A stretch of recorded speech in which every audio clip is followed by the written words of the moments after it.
रहे हैं। तो कल क़यामत के दिन अल्लाह तबारक व तआला भी फ़ख्र करेंगे अपने बंदों पर और हाफिज़ कुरान पर फ़ख्र करेंगे। और फिर इनाम में हाफिज़ कुरान को कैसा ताज दिया जाएगा वो अल्लाह ही जान सकते हैं। हाफिज़ कुरान के वालिदैन को ये ताज देने का अल्लाह ने वादा किया है कि सूरज से भी ज़्यादा चमकदार वो ताज होगा।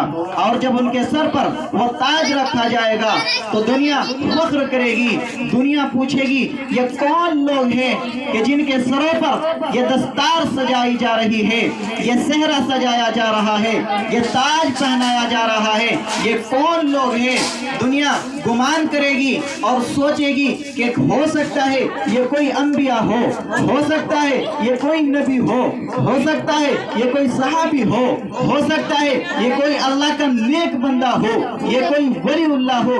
मेरी माँ और बहनों, इस बात को हम भी कल क़यामत के दिन मालूम करेंगे कि हाँ ये कौन लोग हैं कि जिनके ऊपर अल्लाह तबारक व तआला ने ताज सजाया हुआ है, उनको बेहतरीन किस्म का ताज पहनाया हुआ है और चमक रहा है। फिर अल्लाह तबारक व तआला की तरफ से ऐलान होगा और बताया जाएगा ये कोई नबी नहीं है, ये कोई सहाबी नहीं है, ये कोई बड़े वलीउल्लाह नहीं है, बल्कि ये वो लोग हैं, ये वो हजरात हैं जिन्होंने दुनिया के अंदर अपनी मेहनत से अपने बेटे को हाफिज़ कुरान बनाया और उसे कुरान करीम की तालीम दी।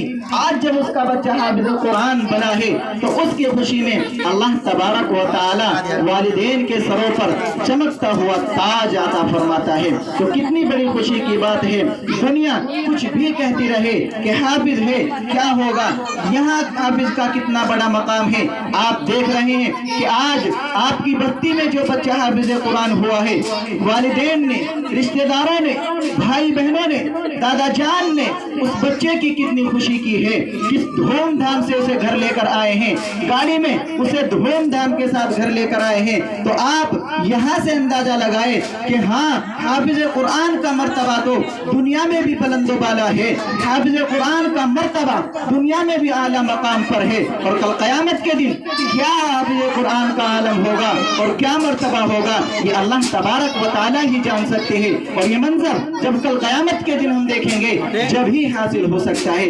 इसलिए मेरी आप सभी हजरात से, माँ और बहनों से, जो पर्दा नशीन माँ बहनें बैठी हुई है, मेरी खुशकिस्मती की बात यह है कि मेरी वालिदा भी यहाँ मौजूद है, मेरी खुशकिस्मती की बात यह है कि मेरी बहनें भी यहाँ मौजूद है, मेरी भाभियाँ भी यहाँ मौजूद है और दूसरी रिश्तेदार भी यहाँ मौजूद है। तो अल्लाह तबारक व तआला ने यह फजीलत मुझे हासिल की है कि आज इन माँ बहनों के दरमियान मेरी ताई भी यहाँ मौजूद है, उनके दरमियान कुछ दो चार बातें अगर हाफिज कुरान के ताल्लुक से मुझे बोलने का हौसला दिया है तो मैं समझता हूँ कि मेरे वालिदैन की, मेरे असातिज़ा की, मेरी माँ बहनों की ही दुआ है कि जो आज अल्लाह ने इस काबिल बनाया है कि आज एक बच्चे के सर पर सेहरा सजाकर इस घर में लाया गया है। ये अल्लाह तबारक व तआला का बड़ा फज़ल व करम है। अब चूंकि मेरे बड़े, मेरे मुशफ़िक़, मेरे उस्ताद मोहतरम भी है, मेरे बड़े भाई मौलाना उस्मान साहब यहाँ मौजूद है, उनके सामने मेरा लबकुशाई करना, मेरा आपके सामने कुछ नसीहतें करना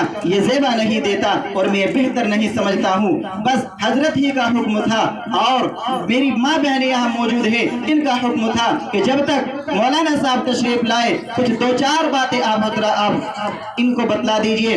मैंने ये बातें आपको बतलाई है, बस आपको ये बात अर्ज करता हूँ आखिर बात, फिर मैं हजरत नाजिम साहब को, मौलाना उस्मान साहब को आप हजरात के सामने लाता हूँ। ये बात आपको बतलाता हूँ कि मेरी माँ और बहनों, अपने बेटों बेटियों को हाफिज कुरान बनाओ।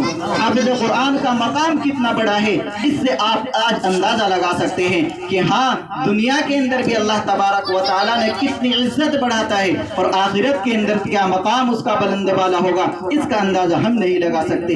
इसलिए बड़ी खुशकिस्मती के